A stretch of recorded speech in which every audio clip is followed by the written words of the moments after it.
Well, good evening, Steelers, and welcome to this live stream, paint and chat, on the 29th of the 3rd. Tonight, I've just thought I would try to get through a lot of these new Americans. Well, I say new, I've had the box of them, they're Plastic Soldier Company figures. I've had them for quite a while, I think about a year at least. I bought a bunch of them and sold some and kept a box. And they've been sitting, waiting to do for a long time now. And I just thought the best thing to do is to probably just to get them painted. 1 second, my wife has just texted me, so I've got to reply.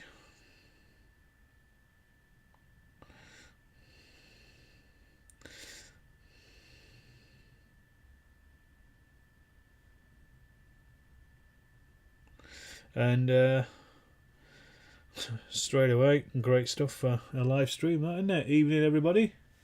Who we got on? Friends of General Haig, evening.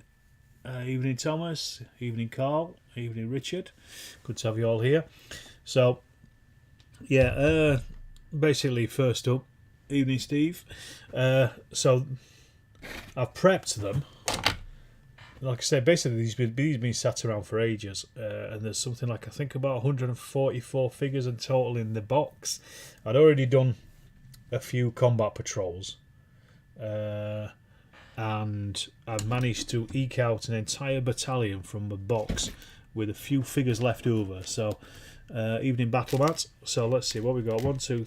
This is mainly BAR figures as well. 1, 2, 3, 4, 5. 6, 7, 8, 9, 10, 11 figures left over, basically. Got a bunch of bazooka teams here, and also some snipers as well, so you could probably mix those in and move things around a little bit. But the rest of them are here, and that's 3 figures on each base, including our forward observation officer and also my battalion HQ as well, which I've been working on as part of this. So, and company commanders as well. And I think that's a pretty good number, really. But I'm at the boring evening, Harfen. Good to have you on. First time you caught one. Good stuff. Evening, Shakos and Sprues. So basically what I need to do is just put the polyfiller on the bases of these. So I thought, well, I'll do a live stream while I'm doing this tonight, and that way it's something I don't have to particularly concentrate on, because there's no particular detail, but it's a big boring task that needs to be done. So we'll see how we go on. We'll see how far I get before I get bored. I'll do at least an hour, I would have thought. Maybe more. Let's have a look. We'll see. Sorry, I'm trying to grab Tiny. She's hanging around underneath me.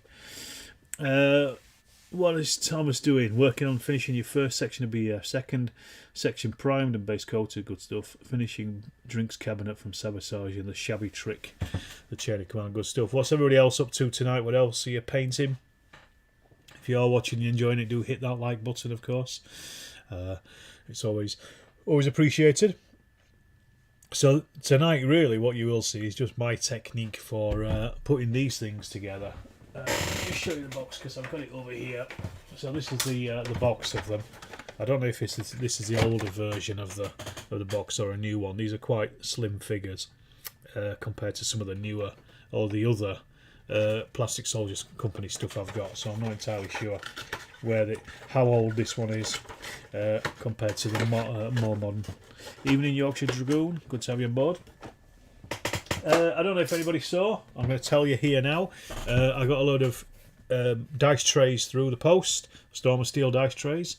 If you are interested in one, they are currently retailing at £10 plus postage. Obviously, depends where you are that the postage is. UK, it's only £2. If it's over in the States, I think it's £5.85. That's basically the cheapest I could get. So drop me a line over at Storm of Steel Wargaming at gmail.com if you're interested in one, and I'll send you a message via PayPal, and you can get yourself a dice tray that'll always roll a 6. So I thought I'd at least advertise that. What are you doing, Battle Matt? Painting up a few more bloody miniatures. First goes On Guard at the weekend. Okay, I don't know On Guard. Good evening, all SHQ miniatures. 20mm World War II for the Italian campaign. Okay, my mate Dean would be into that. He likes the Italian stuff. I've been looking at doing the Italian campaign myself. A few buildings and bits and pieces for it. I could have a look at it from O Group point of view. But yeah, I thought these have been, like I said, these have been sitting here for a while, and the new supplement from for O Group for the battles in Normandy kind of really pushed me over the edge. And getting so I thought, right, I'm going to get on with them and just get them done. So I guess over the next couple of weeks, this is probably what I'm going to be concentrating on. I think it's going to be a bit of a change from doing some of the scenery and stuff that I have been doing. I don't want to get just bogged down in painting buildings, so I'll use these as a bit of a palette cleanser between a building or something, I think. Let's have a look what we're saying. Mini Warm-Up says, hey from Arizona, good stuff. I've been to Arizona, it's a very nice place. Going to paint with me, excellent. Steve says, 3D printed Brits and Portuguese naps for General Darmay. That's about a game I want to play, actually. Gary at the club has been talking about it.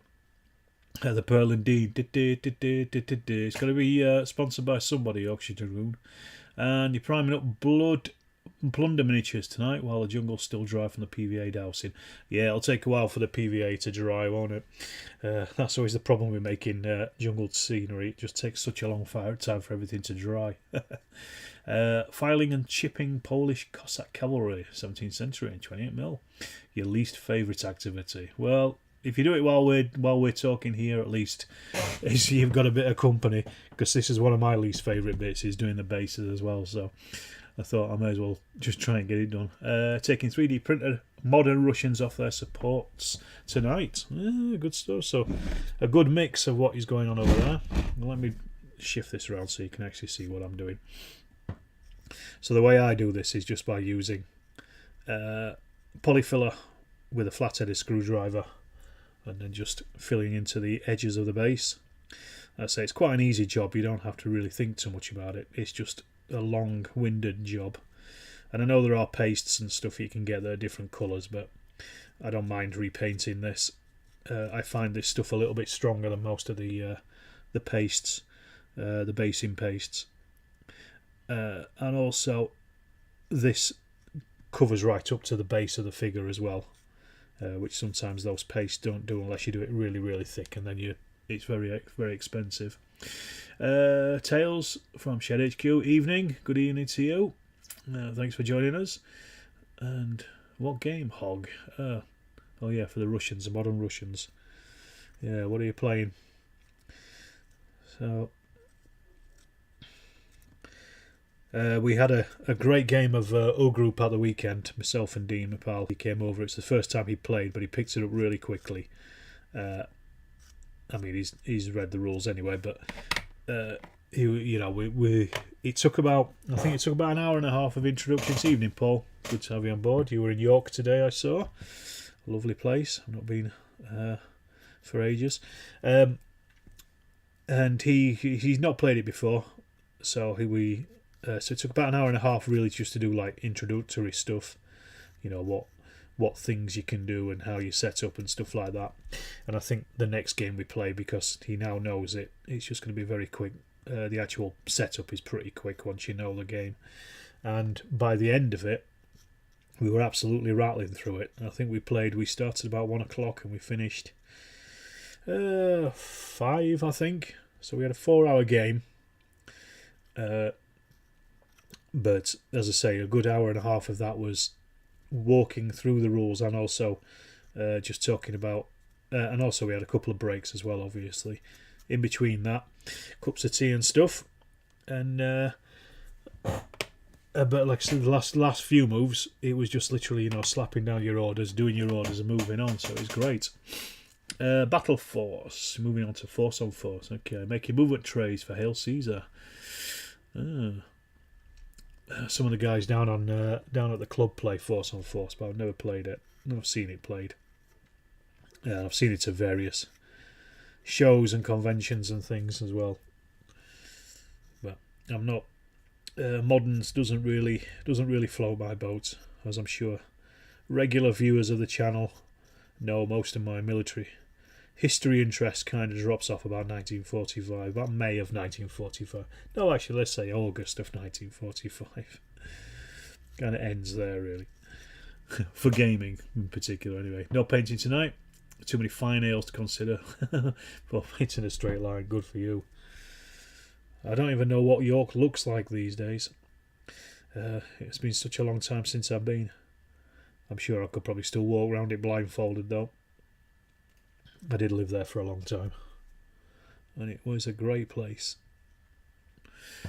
And Richard says, evening Richard, good afternoon, brainstorming mounting 10mm Zulus on 25mm round bases. Good stuff. That's what I'm kind of doing. I try to get these big horrible jobs out of the way in one. Just sit down and go through them.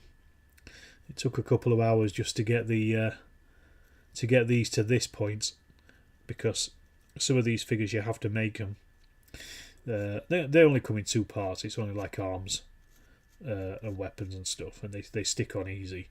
But you've obviously got to cut out each of the individual torsos, and you've got to cut out each of the individual arms, and then stick them all together. Anyone looking for chain of command markers? Sabotage make great ones. They certainly do, and they paint up nicely. Yeah, they are very good. Paul does some great stuff and great service as well. I've got loads of his, like the Overwatch and Covering Fire, and his Force Morale trackers as well. They're good. And they look good as well. They look good on the table. Well worth checking out. Very, very fast service. At this point, I'm pretty much just go to Paul for anything I want, especially printed 3D. Let's just. I think my biggest maybe big bugbear with this set is because it comes on 5 sprues. You get a sniper on each one of the sprues, so you end up with like 5 snipers, which I don't think I'm ever going to use, to be honest. But I'm going to paint them all up anyway, just as part of this, so they're all done. Because there are rules for snipers in O group, and also I can use them in chain of command as well. I was hoping to have quite a few individual figures off the back of this, even in CC Audi. I was hoping to have a few individual figures so I could do a chain of command force as well, because I've got bits and pieces of Americans, because I got them for rapid fire. I got a load of Peter Pig ones years and years and years ago, and then I mounted them from rapid fire, so they're like 3 to a base, but there's just not enough for an O group battalion. There is for a rapid fire battalion, but not an O group battalion. So it's kind of difficult to. So I thought, well, I'll just bulk it up with a box of these, and then surely I will have a few left over. But I don't. So I might, after I finish these, I might have a look at getting some more Americans from Peter Pig and just putting together the remnants of the core platoon for chain of command. You can use them, cut the scopes off. Very true. Just use them as riflemen. Very true indeed. Easily done. But I've got them anyway. They're there. Like I say, at least if I have at least 1 or 2 of them as snipers, they can still be used as other things anyway. I don't like figures going to waste, so I'm going to have to decide what I'm going to do with those spare BAR men that I've got. Whether I individually mount them as well, because I think these are the set is probably done for what's it called, battle group, I think, I would assume. Alright, we've got 15 people watching. Hit that like button if you're watching this and enjoying it. Also, say hello in the comments. Just say hello if you're just watching along. Let us know what you're painting or what you're at tonight.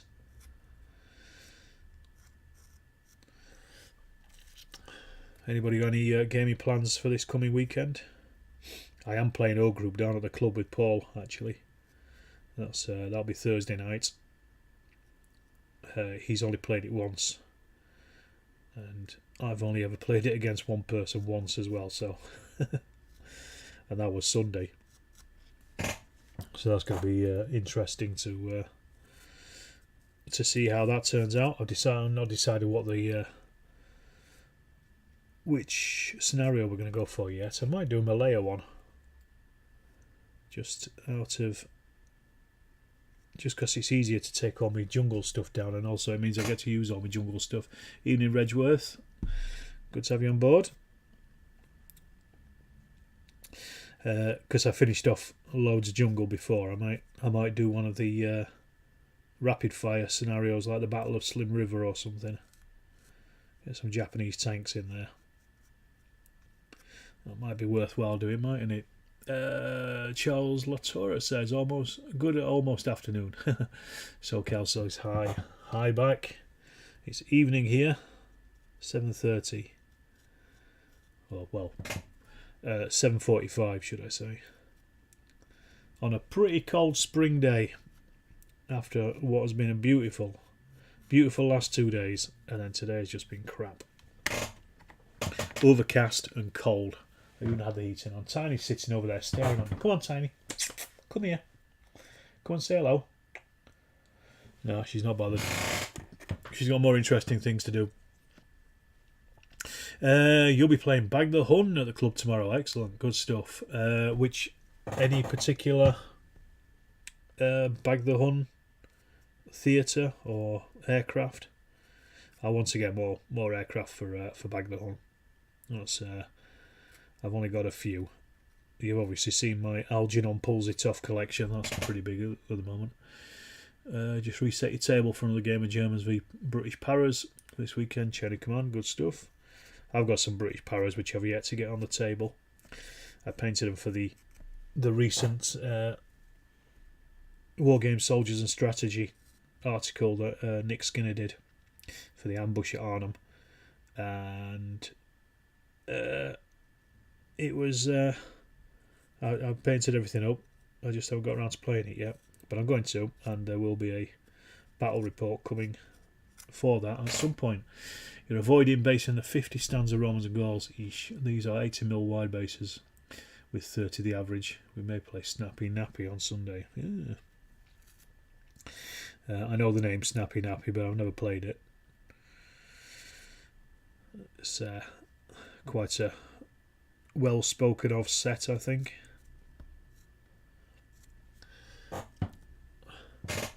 Battle of Britain, Hurricanes and ME-109s and FW-190s, excellent. A little bit early for the 190s though, isn't it?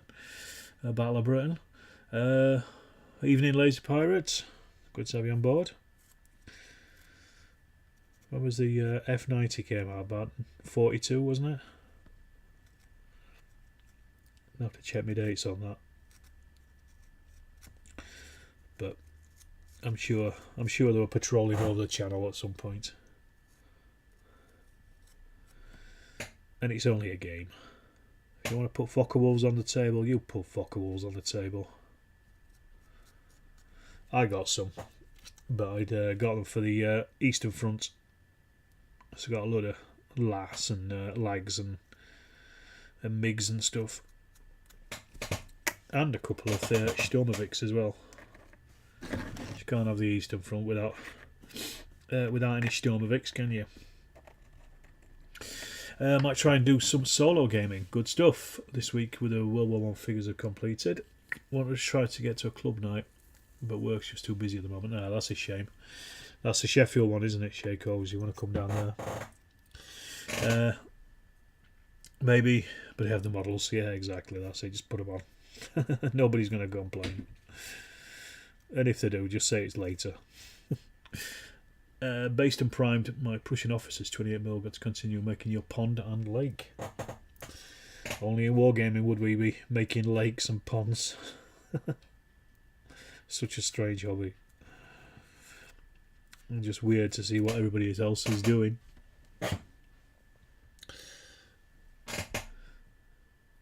So yeah, the game that we had of O Group, it was just the introductory scenario in the book, the attack on Cristo, and I took the Germans, the defending Germans, and Dean took the attacking British, because I thought if it's his first game, it's better that he actually does stuff rather than kind of just sitting there waiting for me to attack. So you may as well take the attacker, because then there's more to do, more choices to make. And we filmed it as well. So not the first time that we filmed a game when we came together, but I think probably one of the more interesting ones, because we were both commentating on it, talking about what we'd done and stuff in the turn. So I'll put it out on Friday. If you're a Patreon, you already get to see it, but I'll put it out on Friday, so you can watch that and let me know what you think of it, and if it's a battle report format that you like, or what I can do to improve it, because I'm always looking to improve videos, of course. Maybe next week. Okay, good stuff. We plan to do a Battle of Vimerio this weekend, but your mate's got COVID, so that's scuppered. That's a shame. Play solo. There you go, there's your answer. Hopefully playing Bike and Shot ECW game on Saturday afternoon at the club. It's a Saturday club, is it? There is a Saturday club that's close to me here, but I've never been to it. It's probably actually closer to the one that I go to than the one I go to, but I've never been. Perhaps I should one day. But I also like my Lions on Saturday as well, that's the other thing.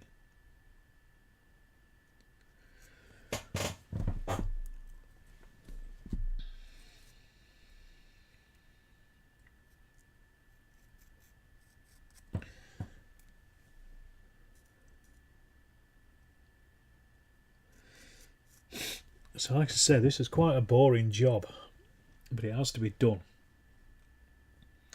And if I can get it done and out of the way now, by tomorrow these will be dry, the bases will be dry, so I can then get on with block colouring the actual figures themselves. And what I'm thinking of doing is I'll probably block colour in the main uniforms, tunics and things like that, and then split them all down into probably do a company at a time, I think. So that'll be 9 bases, each with 3 men on it, so that's about 27 figures. And I might do, and they're associated combat patrols as well, so I might do those as one lump, and from there then all the little details and things, I'll do those, like I say, as individual companies rather than sending myself mad by doing them all at once. Because as I said, there's got to be about 120 figures here, I think, in total, including the battalion HQ and the other groups and bits and pieces. What are we all saying here? What period? I'll let you answer that. What paste product do you use, and why do you like it better than glue and basing sand, as an example? I use, this is Wilco's Fast Work It Quick Drying Interior Filler, and I like it because sand and glue, it's expensive because the super glue is expensive and you'd use a lot of it up. This is pretty solid when it's dry. It also fills right up to the figure's bases, no worries at all, and I know it works. I'm old school, I go with old school methods, and I'm just going to put flock on top of it anyway, so I'll paint it brown and then just put flock over the top. So it's a pretty simple thing, it's just a laborious thing to do, but I just think the bases look better with it. Others will disagree, but that's just the way I do it. It's the way I've always done it, and I'm happy with it. Oh yeah, it's 45 years of Saturday afternoon toy soldiers. It's fortnightly since we've got commitments though. You have to force yourself to do things in small batches, else you get bored and they never get done. Yeah, I'm the same really. Steve Holder, hell yes, you finally caught one of these. Good stuff. Good to have you on board. Yeah, I'd probably never really paint more than maybe about 30 figures at a time. Even 15mm, they're only small, but after that I just get absolutely annoyed with them. But when it's something like this, because I know there's a finite number, there's I've got my battalion, I know how big it is, I know how many bases it is. So what I'll do is I'll break it into smaller lumps and then just tackle each of those at a time. I mean, I could just sit down on one Saturday and just go through every single one, but because these are so small, painting straps and boots and putties and faces and stuff, there's only so much I can do. But you can have them at different stages as well that way. So I could paint I could paint one set of them completely. In the meantime, I could also be painting the helmets of some of the other bits and pieces as well.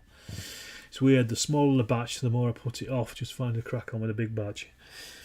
Yeah, it's probably because it faces you down a little bit, doesn't it? It's kind of like saying to you, come on, get me done. So you kind of feel like you should do it.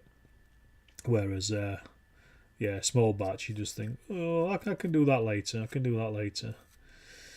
I struggle mostly painting things like civilian figures and stuff, or people who are not in uniform, should I say, because I never know what colours to paint them.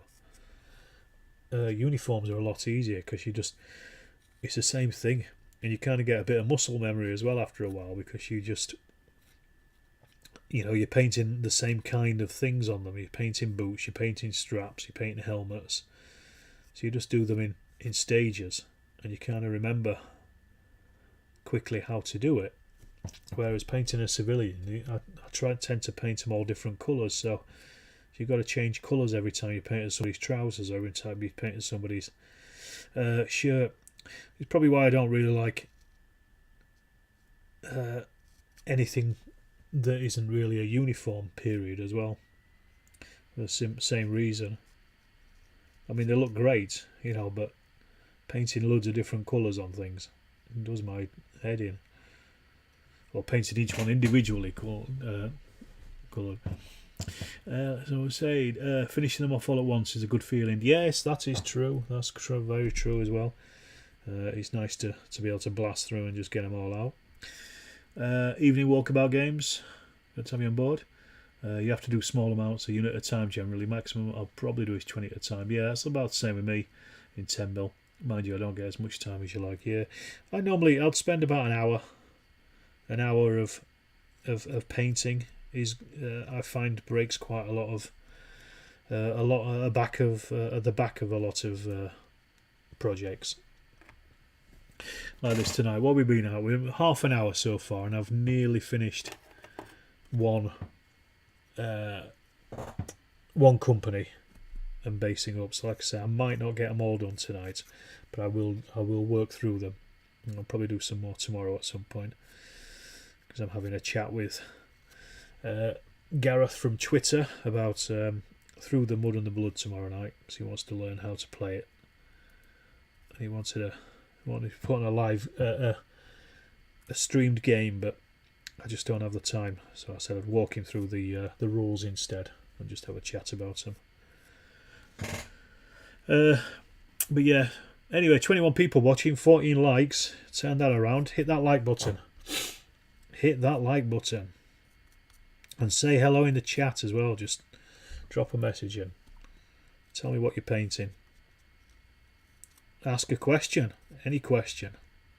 I did think about, after watching the guys last night on the Plastic Crack podcast, I did think about having an Ask Me Anything. But it could be quite dangerous, couldn't it? I suppose you can just ignore questions that you don't like. I might do it at some point in the future. But, stick your questions in the chat and I will answer them. I know chat always runs a little bit laggy, unfortunately, so I haven't ignored you, I've just not seen it yet. You mountain base an entire platoon, then paint a section at a time, about 12 figures. Yeah, it does make things a little bit easier. Just those little batches, it's like each one of them feels like you've achieved something. Because that's the other problem if you're painting loads. If I can paint 100 figures, I might only paint their tunics in a night, because there's so many of them, or like their tunics and their helmets, and you don't feel like you've really made much of an achievement on it. So doing it as a smaller group, you can actually see the ones that you've finished off, and that just makes it a lot easier and a lot nicer as well. Let's play 3 bastions of French Napoleon. Is that bastions or battalions of Napoleonic infantry in overcoats all at one time, just so I could patch paint the overcoats and then mix them up. Yeah. It has its moments. Batch painting. That's what it's all about. Oh, Tiny's disappeared off. I thought she might come and say hello to us. She's obviously not interested tonight. Civilians are tough to finish. Yeah, exactly that. I completely agree. It's just deciding what colours to paint. And as I say, because then you're swapping around between paints, aren't you? It's not like you're just painting a ton of brown or khaki or something.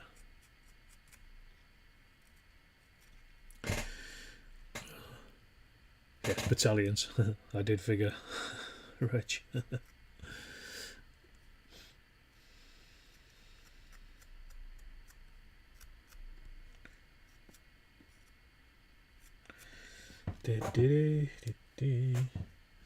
Yeah, looking at this lot, I don't know how far I'm going to get tonight. As I said, this is mostly going to be me, how bored I get of doing this. I'll either finish them, I'll either do them tonight, or I'll if I don't, what I don't do tonight, I'll do tomorrow. So it's no major problem. I haven't got a time frame for getting these finished. I just like to get them done. That's all it is. And then once they're done, aren't they? And I can do some games with them, and that's what it's all about. It's working towards an end.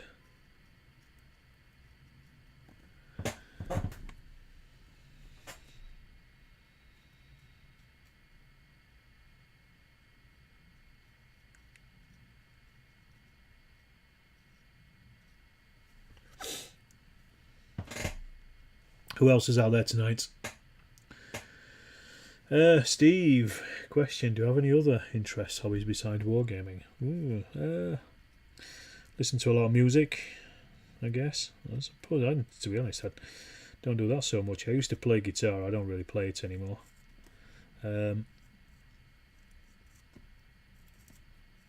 No, I think kind of wargaming has kind of really taken over. I like to visit historical sites and things. I don't know if you can count that as a hobby. Is board gaming a hobby, or is that too much like wargaming? I'm not sure, because I do a lot of board gaming as well as wargaming. I do that with friends. They're my main hobbies. Just gaming, I suppose. Yeah, that's my main hobby, I would have thought.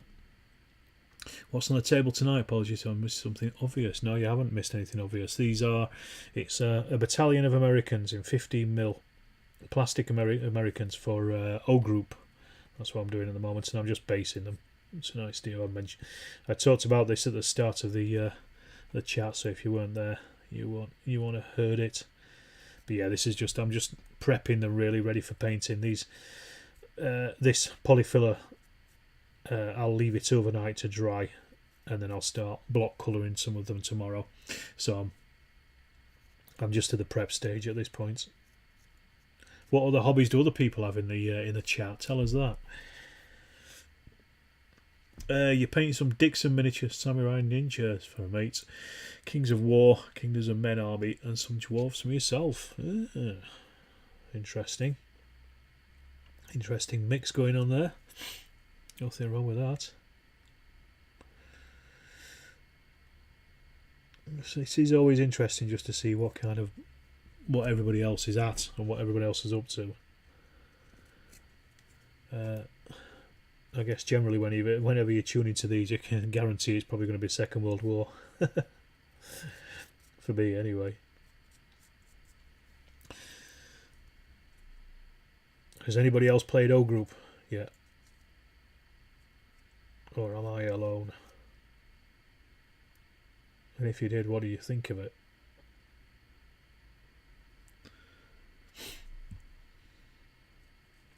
We're getting fluctuating viewers tonight. It went up to about 20 odd and it's dropped back down to 16.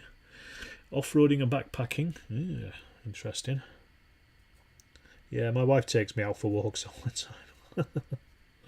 Much to my consternation. She pulls this trick. She says she doesn't. She wake up in the morning on Sundays and she'll say, "Oh, let's go out." And I'll go, "Okay, fair enough. Find somewhere to go." And then she'll turn to me and say, "Find somewhere to go." It's like, I didn't even want to go out. I just want to sit in the house. I've got to find somewhere to go. Fast women and good-looking cars, or the other way around. Used to collect vinyl. Yeah, I'll collect vinyl. I've got tons of that. And CDs as well. Another plastic, form of plastic now. Yeah, I think we're... it seems to be built into a lot of men, doesn't it? Collecting and hoarding. As my wife would say, yeah, I've got tons of vinyl downstairs. And CDs as well. You have a bunch of Empress Vietnamese civilians to do. Just finished 30 Middle Eastern civilians. Okay. Military aviation photography. Music's also a massive part. Rock and metal, good stuff. Same here as well. Sorry, I'm feeling a bit rough at the moment. Other hobbies, computer gaming. Yeah, I do a bit of computer gaming as well. And astronomy, if you can, walking and hiking, preferably with some nice geology. Are you a geologist, Stephen? My wife is an archaeologist, but she specialises in geology. She says she's not a geologist, but she does know a geology. Since she works with it every day, all day. Well, I'm certainly getting through them. That's a third of the infantry stands done, at least. How long has that taken me? 40 minutes? I think we'll still crack on with this. Well, the guys from Modelling for Advantage, are they doing a live stream tonight? Because I think it was last week, wasn't it? They were doing one. I can't remember. Because we had quite a long stream last week. I thought I'll go for it. Knock it out. Because I was going to try and do some work on this collapsed building I've got here as well. YouTube videos, yeah, I suppose that's true. It is a hobby in itself, making and editing those things, writing and editing, and but I suppose I just kind of tie it into the whole wargaming thing. But yeah, it is part of it. It does take up a long time. Or a lot of time, should I say, not a long time.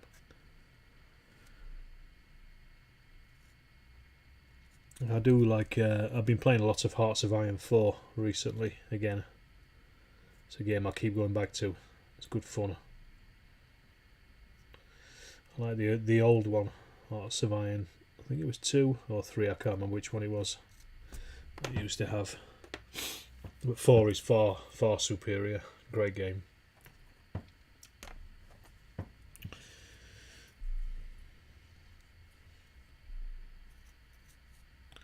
What else we got? Hobbies, 3D printing, gardening and walking.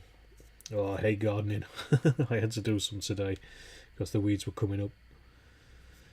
Thankfully we've got a yard, so I don't have to do the cutting the grass. Yeah, really something I just don't get on with at all. It's a job to be done.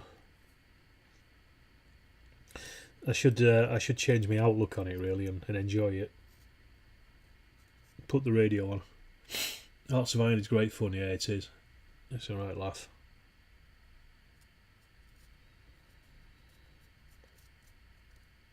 Any more questions?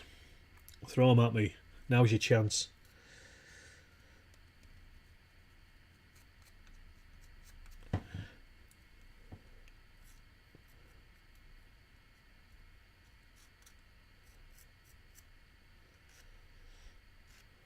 Sorry, just concentrating a bit there.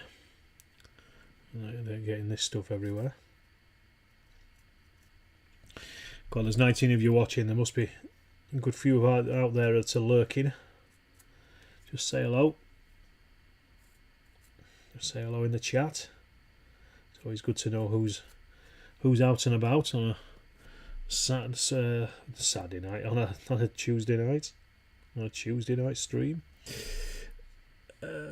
Granddaughter is your other hobby. It can be a lot of work, both handful, also enjoyable. And you can also give them back as well, can't you? Get them all hyped up on e-numbers and then send them home. I thought gardening was a required pastime. Yeah, there is a lot of us that do it. I do it because we have to.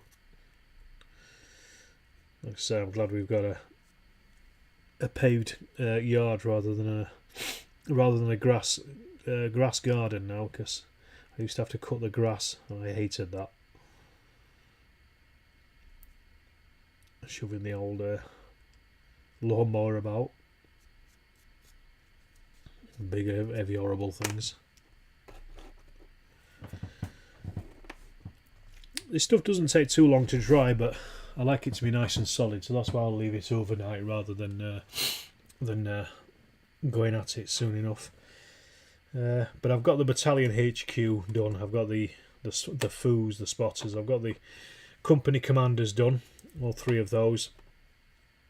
What I'll do is, when these are finished, I'll paint red, white and blue on each of the different company commanders, and then red, white and blue on the bases of each of these as well, so you know exactly, because having played O Group quite a few times, I always get confused as to which unit is in which company.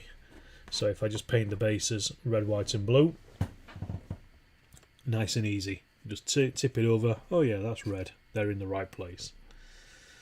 Except of course when Dean was doing it on Sunday, he mucked it up and he got it the wrong way around, but it's alright.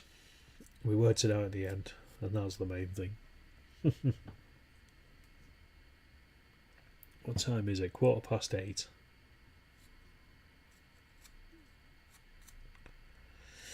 Don't forget as well, everybody, if you to go and join the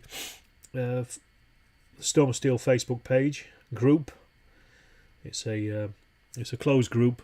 Just do a search on Facebook for Storm of Steel Wargaming. You should find the group, and you should find my page. There's a link to the group on the page as well. I think it's a pinned post, and you'll just need my permission to join. But it's already on about 170 odd members, and it's only been up for a couple of weeks at this point, so that's good to know. And also the page is only, I think, is about 2 off 500 likes as well, which is good. So get over there, like the page, join the group. Obviously I can't let you into the group until this is finished, but go over there and post pictures, put up pictures of your hobby reports or whatever, put up pictures of stuff you're painting, and if you've got any YouTube videos or blogs or whatever, stick them in there as well, towards my vocation. The video on discovering the First World War tank, DNA done on the remains you find. Well, that is a good question, Richard, and one which will require a little bit of explanation. DNA is very good, and it has transformed archaeology, or it can do, the use of it. However, there's a few problems with it. Number one, it's very expensive. Number two, you also have to know that there are human remains that you will be able to test, so you also have to have DNA suits, like protective gear and things, to wear when you're excavating. So, in a First World War context, at the place called Fromelles, where they did a large excavation on, I think it was about 250 Australians who'd been buried in a mass grave I think in 1917, if memory serves. They've been tracked down by I'll tell you the story and then I'll explain why we don't do it. But they've been tracked down by an Australian historian who had located the mass grave at a place called Pheasant Wood, and in the aerial photos of the time, it looked like there were two mass graves. They did a geophysical survey. They found, the disturbance in the ground, and two of them.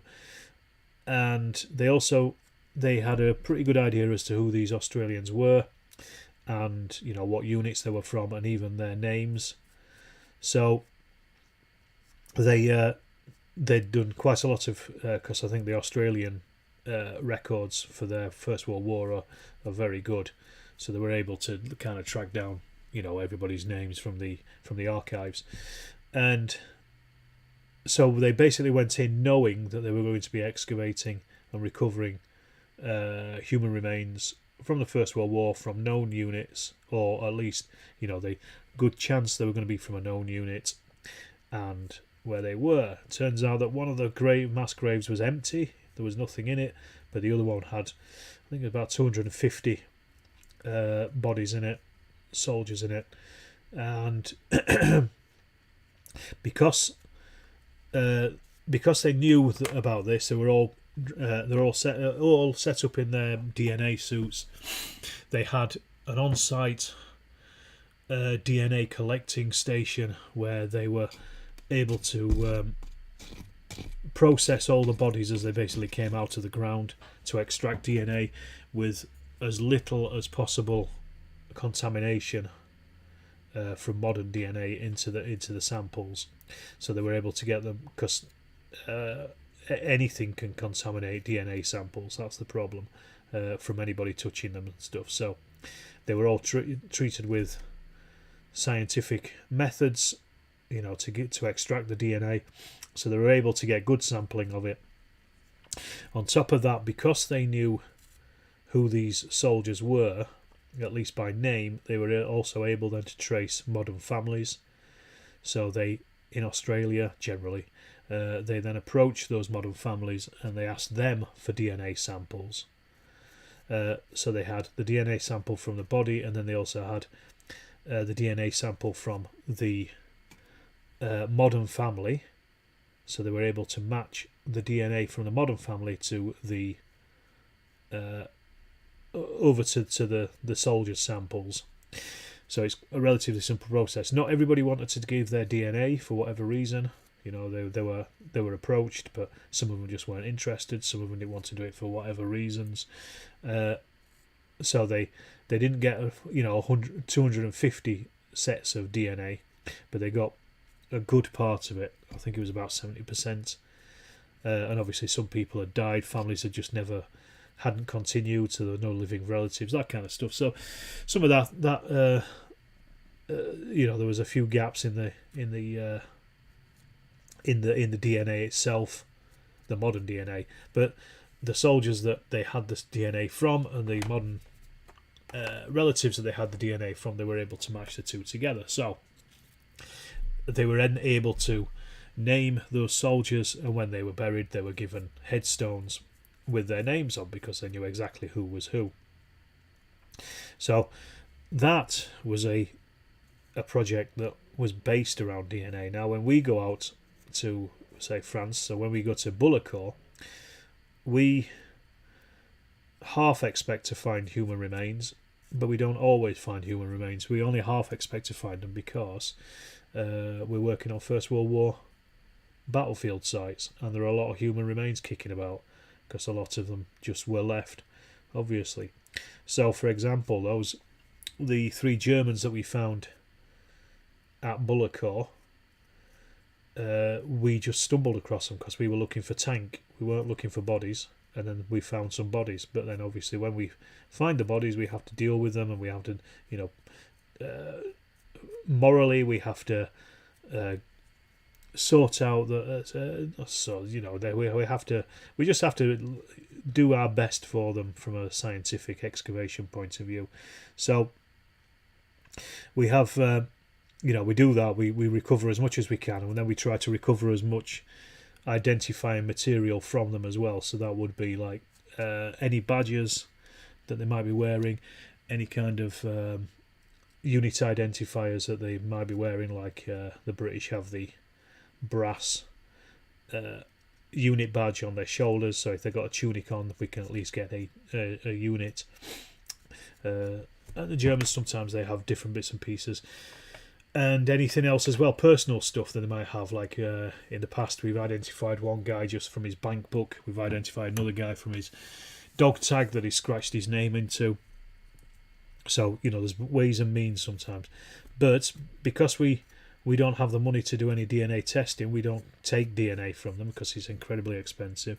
Also, you'd need to be fully kitted out in your DNA suits, which we just don't have because we don't go there excavate looking for bodies. We're not doing it like it from owls. And also, the big clincher is, unfortunately, the guys at Bullecourt that we found, the 3 Germans, and they didn't even have regimental identification on them. So they had no personal identification on. They weren't wearing tunics. They weren't even wearing helmets. There was nothing on them. They were like stripped down to seemed to be stripped down to their shirts, and all they were carrying was their gas masks, gas mask cases, and that seemed to be about all they had.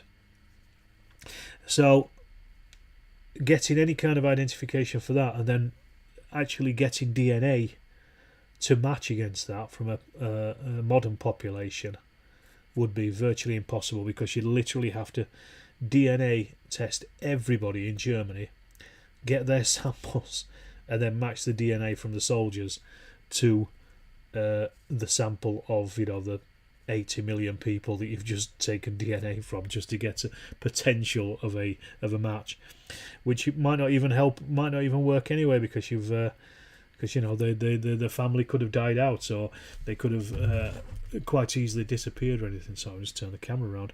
I realise I'm talking. You're just watching the back of my head. So that's the main problem with DNA. It's great if you've got all the means to it, to use it, but it's not so good. It's pretty useless if you don't have anything. You kind of already have to go in beforehand, knowing that you're going to look for bodies and find bodies and know where those bodies have come from, really.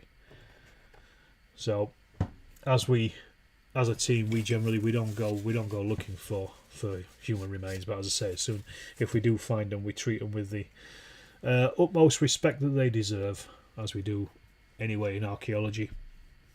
So a long answer to a short question there, Richard, if that makes sense. A shorter answer would have been no. But that wouldn't be half as interesting, would it? I mean, the work that they did at From Owls was a really, really good. But as I say, they had the backing of the Australian government as well, so they poured money into the facilities, the site facilities, and the works and stuff.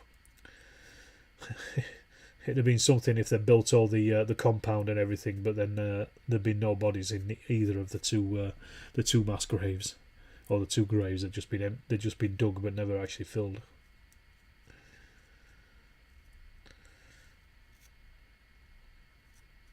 There you go. First World War stuff. First World War tanks.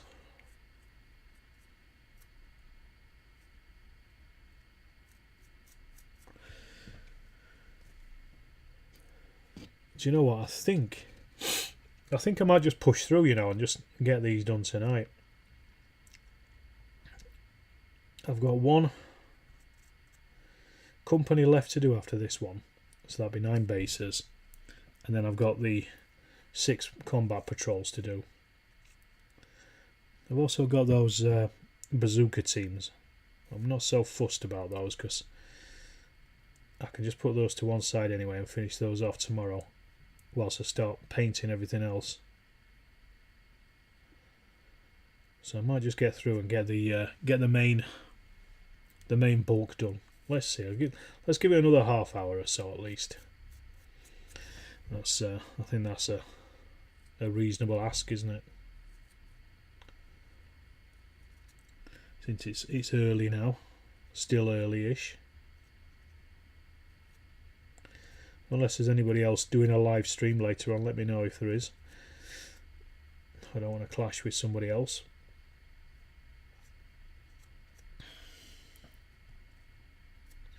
You've all gone quiet in chat, have I? My stories of DNA beating you into submission.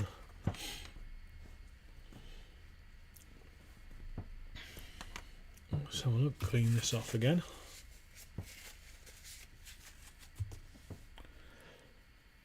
Oh dear. Oh, I'm tired. Oh, I'll sleep tonight. I thought I heard Tiny skulking about behind me.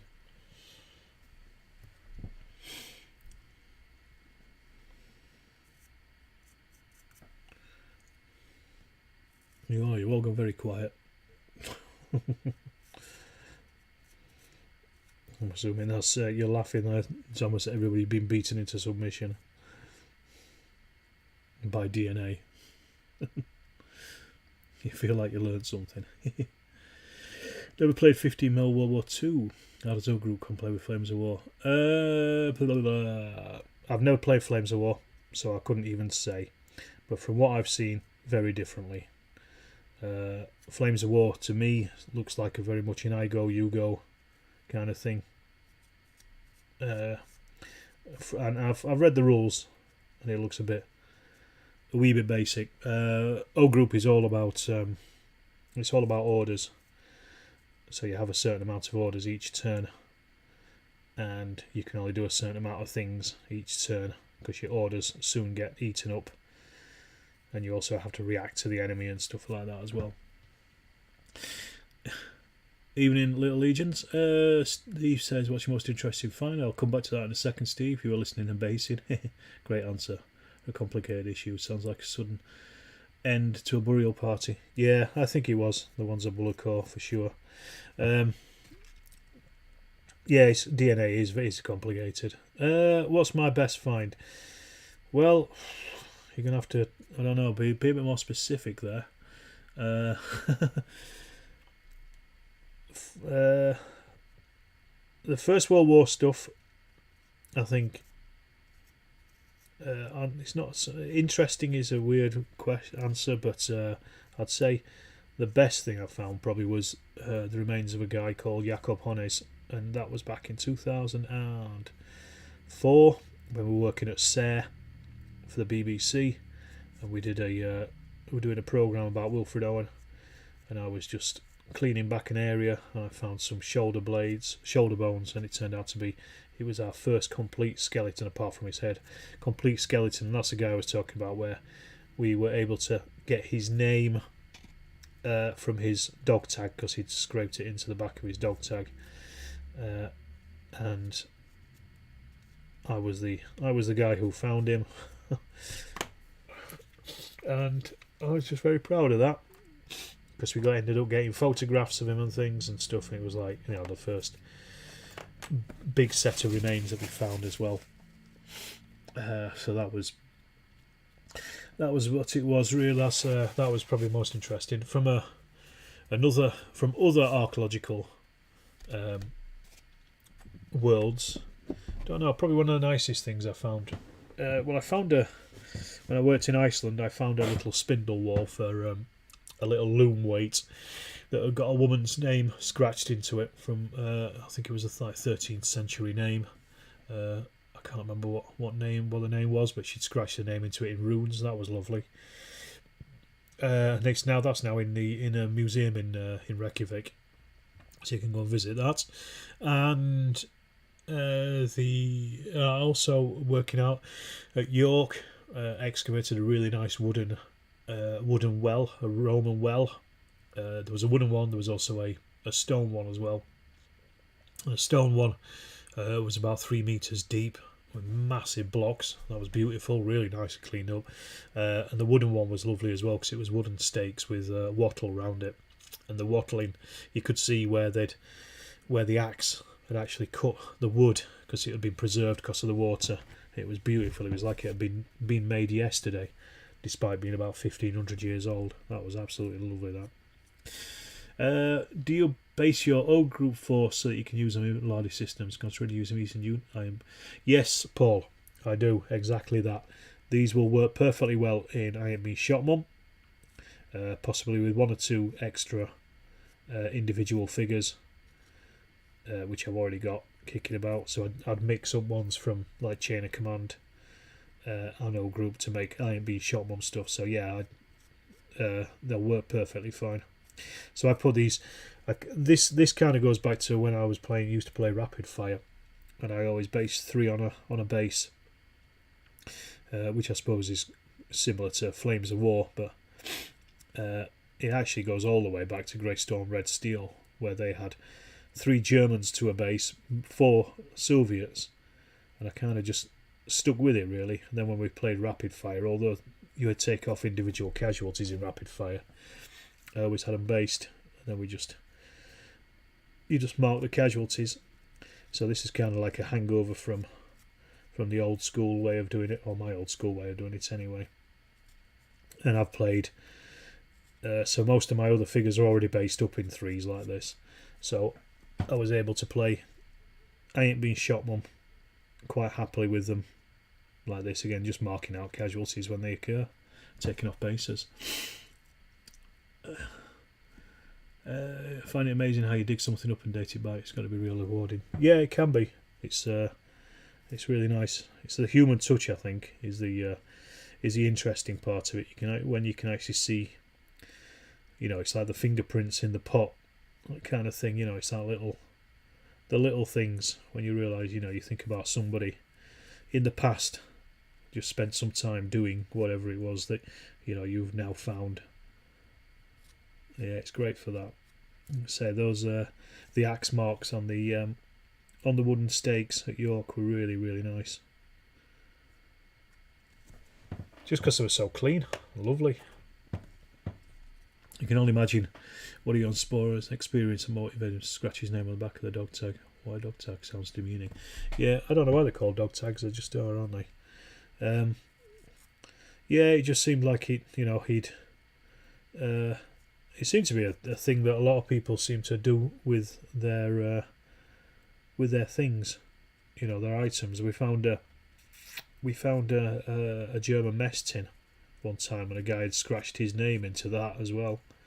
And then we ended up tracking down the family, because obviously we had his name, and I think his great granddaughter was still alive, and she remembered him. And apparently he used to scratch his name or write his name on everything that he owned as well in civilian life. So that was something he did in the army as well. Stop people robbing it. Gonna have a go. My daughter's decided we're going to play a computer game. Okay, good stuff. Go and enjoy. I hope you hammer her. No, don't. Let her win. Let her win.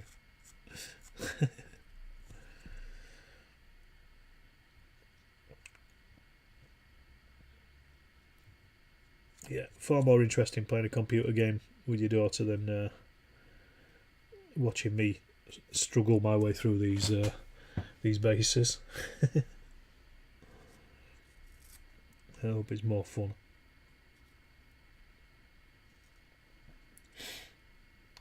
Go on, there's a silent majority out there. Just say hello. Say hello in the chat.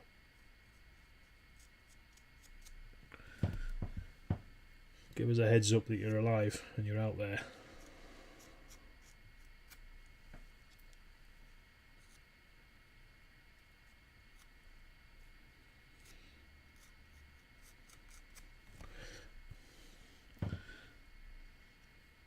So I've got 6 of those bases, 6 of these bases left to do. I keep changing the goalposts. So what I might do is I think I might just do these bases, these 6 here, and I think I might leave it for tonight because I'm starting to flag a little bit. There's 6 of them though, and I'll do the then there's another. I've got another 6 there of the combat patrols, but like I said, I can do those tomorrow because I'm not going to get everything else painted anyway before I even get to them, so I'll have them listening. Good stuff. So I'll finish these off because I've still got these bazooka teams as well to do, and millions of these. I've got 5 of those. That's way more bazookas than I ever need. If I chat too much, I'll use this as an excuse not to finish up these boots and straps. Fair enough. I don't want to give you get out of jail free cards. You've got to get on them. I hate painting boots. Hello in the chat. Hello Richard. Good to have you on board. You got a lousy cold and keep nodding off. I'm sorry if I'm boring you, Richard. Yeah, I've had this head cold since the end of last week. I wish it had shift. It's not helping that the temperature keeps going up and down either. I don't think. I think the change of seasons has done me in. So hopefully, I'll have a decent sleep tonight. We'll see. I might grab O Group and have a read through the rules. Try to refresh me memory for Thursday. I'm quite looking forward to it now.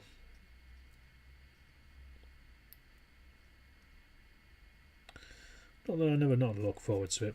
Well, last week I was played Samurai Battles with Paul at the club. He brought it down. It was his Christmas present, and that's the first time in ages I've actually had a chance to play in a game. I've been umpiring games. I umpired about 3 Chain of Command games beforehand in the weeks before.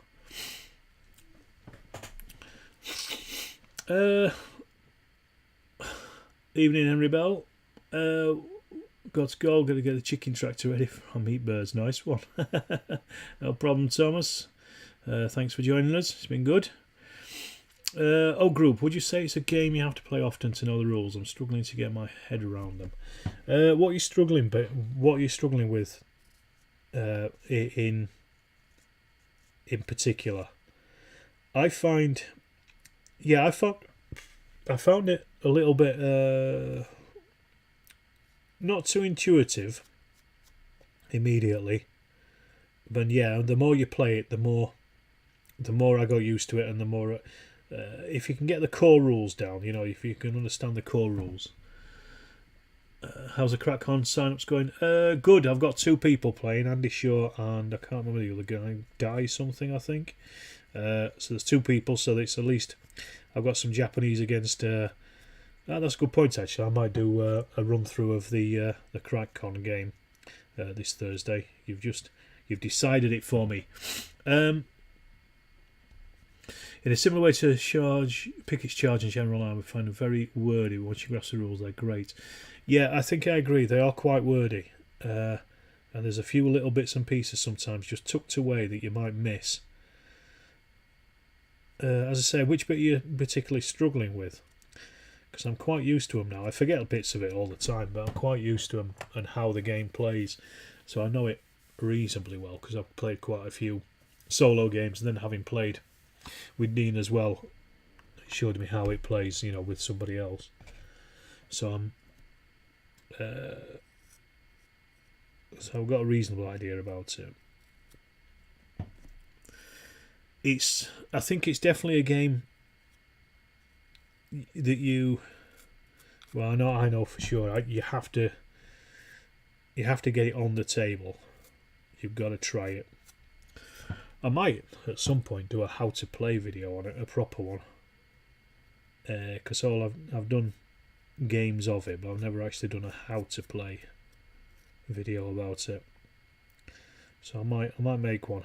I've been writing a script for the last few weeks of for a how to play sharp practice video, which I need to go back and edit, and then I can actually film and get that put together. And I think O Group could probably do with one as well, just to show you how some of the mechanics work. Now I'm more used to it. Little Legions, you need to think of them as simpler games, and they do not go into particular weapons detail. Yeah, they're very abstract. You just you're rolling 2 dice per section. Then if you move, you take 2 dice away. If you're shocked, you take another dice away. The actual core mechanics of the game are really, really simple. It's the nuance comes out in the orders and giving out orders. That's the thing. I think that's a problem for you. Could do with just getting it on the table. Yeah, just try it. Just try it solo. Just stick 2 battalions on. You don't need to put any supports on or anything, and then just stick a battalion each side on, and just work your way through it slowly. Just finding the different things you can do. The thing that I always forget is the different kinds of orders that you can give, and because there's quite a few of them. But I mean, the one that you're probably going to do the most of is going to be moving and firing, because that's the most basic.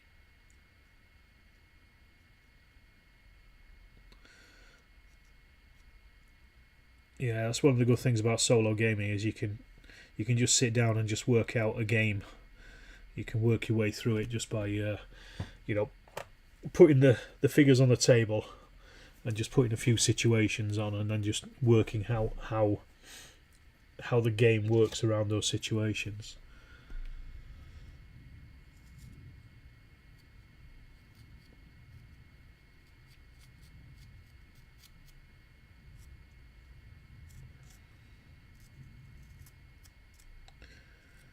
But yeah, it's evening, Julian.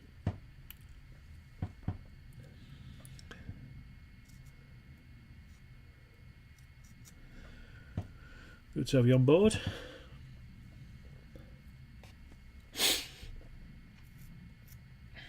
Don't forget, folks, hit that like button if you haven't done it already. It's nice to get those likes up.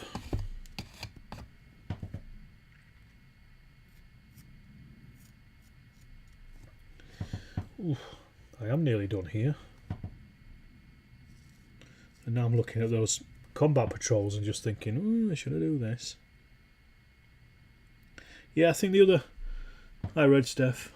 You find solo gaming starting with the simplest possible forces and building up helps you learn the rules and mechanics. Yeah, exactly that, Shay, because that's, it's one of the main reasons I use solo gaming. If you've got a new set of rules, just set up a very basic force and just work your way through every part of the rules, because then it doesn't matter, because you're not playing against somebody, you're not playing to win, and you're not you're not annoying somebody else by sitting and actually reading the rules. It's a slow process, but it gets there. You sometimes think Wargames rules assume a lot of knowledge, especially around Force Oaks. Yeah, that's one area where Flames of War really shines. I'm not a fan of the actual rules though. Yeah, I get that.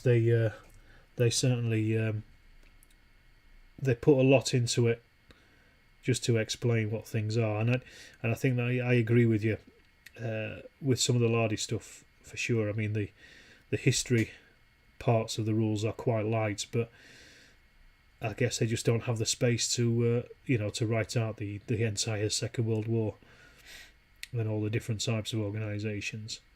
And yeah, they do have they assume some knowledge, at least, that's for sure. What else we're saying? It's how you learn complex board games. Yeah, play a turn or two by yourself, exactly. Watching the Lardy playthroughs are helpful, yeah.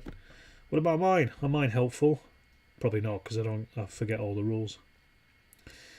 But yes, I think I might do I don't know why I'd not thought about it before, actually, doing a how to play video for O Group, just for these particular reasons, because everybody learns differently, don't they? I find I struggle to visualise something in the rules, whereas when you think you overthink it, well, no worries, Julian. Good to have you on board.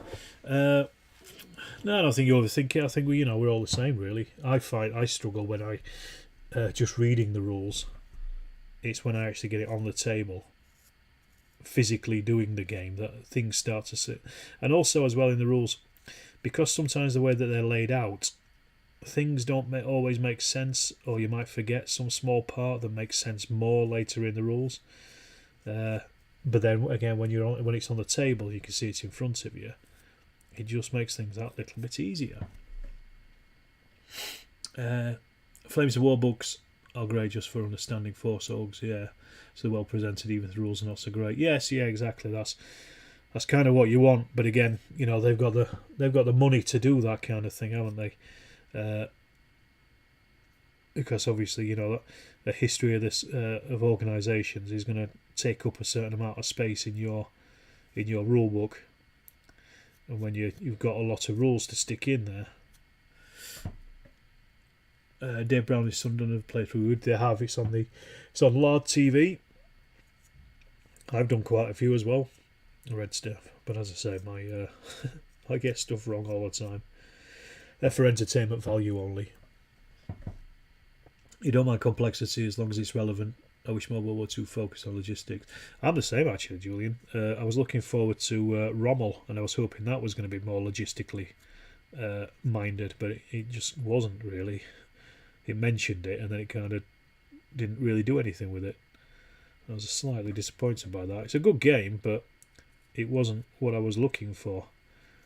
Well, the thing, like I say, with O Group is the actual game itself. That it's very simple. You just have to hit on a 4 or above.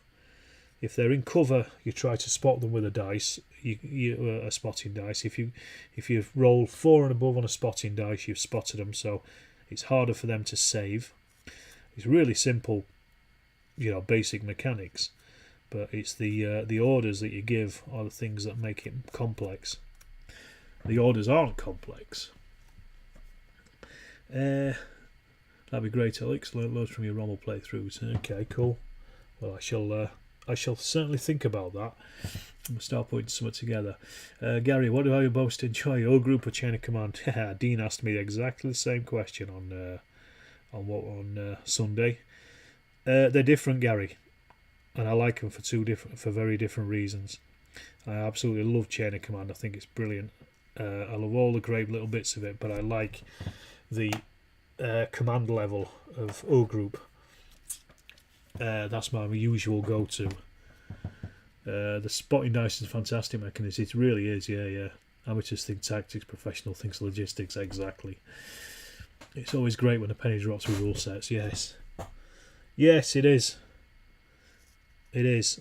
That was the thing with me with Chain of Command for ages. Played loads and loads of games of it. I didn't really get it, and then just suddenly you do.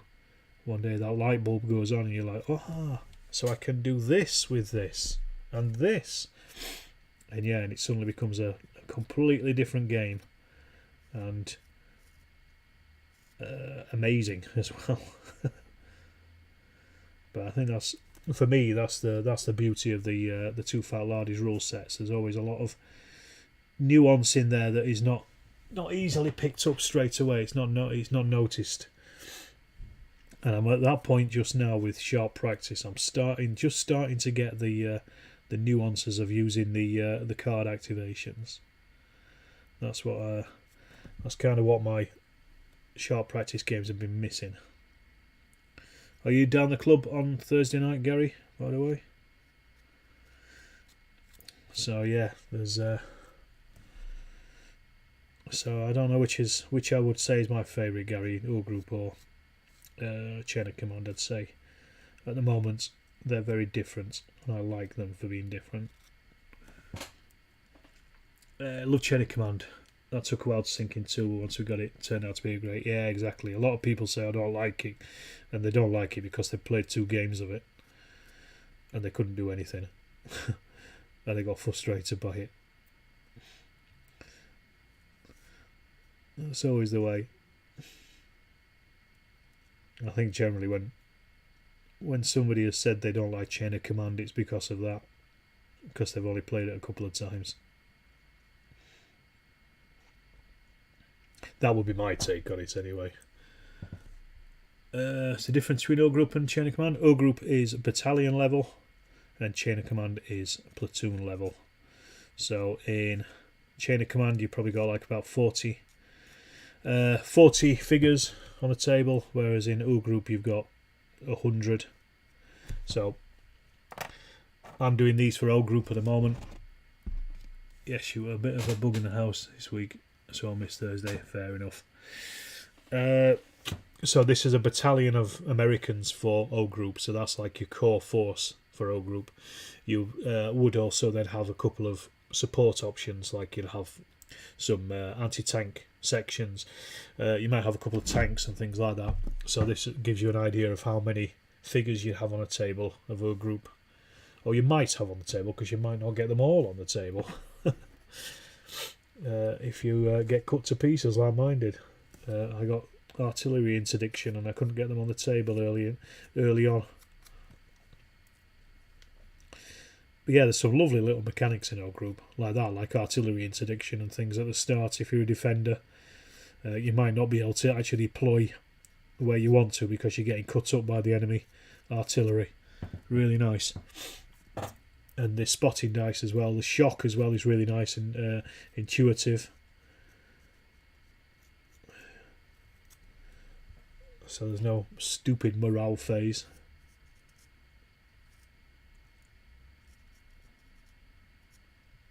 It's a really nice, good, modern set of rules, I'd say. How things change into the 80s. We all criticise games that use buckets of dice. Yeah, here we are using them in games that are great fun. Exactly. Yeah, I like when, I just like that. You just go, right, okay, I'm going to add 4 dice to this, add another 3 dice to it, roll them, 5s and 6s, hit. I like it. I think it's a great mechanic. And yeah, well, I think the difference was the ones in the 80s were when you did, each dice had a different multiplier on it, didn't it? So it was, add a 1 onto it, add a 3 onto it. Whereas now it's just like, right, 5 and 6 is a hit, roll 8 dice. Found Sharp Practice to be a game that you have to play more than once. Yeah, exactly. It takes a while to understand what's actually going on with them. Yes, exactly. The cards in particular, how to use them to their best advantage. Again, same as the command dice in Chain of Command. It's how to use those, the tools at your disposal, in the best way possible. And that takes quite a bit of learning, I think. I think Lardy games they're always better when you are shown how to play them by somebody who knows how to play them very well, because they can then explain all the different bits and pieces that you can do with what you've got at your hand. I've only played Flames of War 3rd and 4th and Battle Group. Okay, fair enough. I'll get some rules. Yeah, get some, Gary. You'll like him actually, Gary, because it's similar to General de Brigade or General d'Armée, because he's by Dave Brown. So it's, I think the system is quite similar for orders and things like that. Anyway, I've never played them, but I'm just guessing it is. Julian says you've only played Flames of War 3rd and 4th and Battle Group. Well, have a look on my channel, Julian. There is an O Group playlist. You'll see how O Group plays on those. But as I say, I generally I do get rules wrong, so don't take them as instructional, but do take them as entertainment. But it shows you how the game plays, and I go through them and talk about them and stuff. What else we going to say? You're painting each base. You're painting to represent a section. Yes. So what we've got is each of these 9 bases is a company, with 3 bases being your platoon, and then, as you say, break it down a section. So that's how it works out. And I'm just mounting them with three figures per section. So 9 men to a platoon and 27 men to a company. And then you also have a company commander mounted on the round base, and that's what they are. And then you also have each company then will have 3 combat patrols, which can be used as well, so they're kind of like scouts. And then I've also got my forward observers and battalion HQ as well, with the battalion dice. So that's the full battalion for the Americans without any support options. And then you can add you can add bazookas and things down into the platoons, and they just stick with them to show that and there's other stuff like mortars and things like that as well. So it's quite a bit. You can remember the Fallout when the rules set used average dice. Yeah, the only rules set that I've used that used average dice was it was Paragon's First World War aircraft game that used average dice. I can't remember what for, but I think it might have been for damage, but that certainly did. Yeah, do check them out, Julian. Right, I think that's an hour and a half. As you can tell there, I'm pretty tired. I've got all the battalion done, so I just need to do these combat patrols, which I will do. I'll do them tomorrow. I can't be bothered to do them tonight because they're quite big. There's 6 of those left, so I've managed to crack through everything there. They'll all be dry tomorrow, and I can start the block painting of all these, and then we can start moving on. Who will be fighting the Germans at CrackCon? Nobody will be fighting the Germans because it's going to be the Japanese against the Indians, Red Steph.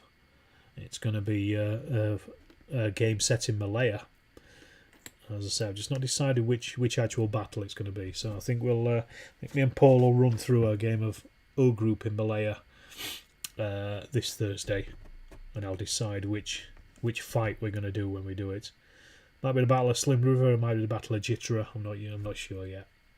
But anyway, chaps and ladies as well, if there's anybody out there, ladies watching, hit that like button. I will say good night. Thank you very much for tuning in. I've enjoyed it. I hope you have. Again, I'm going to try to keep doing these on Tuesdays if I can. Evening, Richard, and good night. And don't forget, get yourself a Storm of Steel dice, a dice tray. Just hit me up, and on Storm of Steel Wargaming at gmail.com. £10 plus postage. Just drop me a line, and I shall see you all in the next one. Thank you very much, everybody.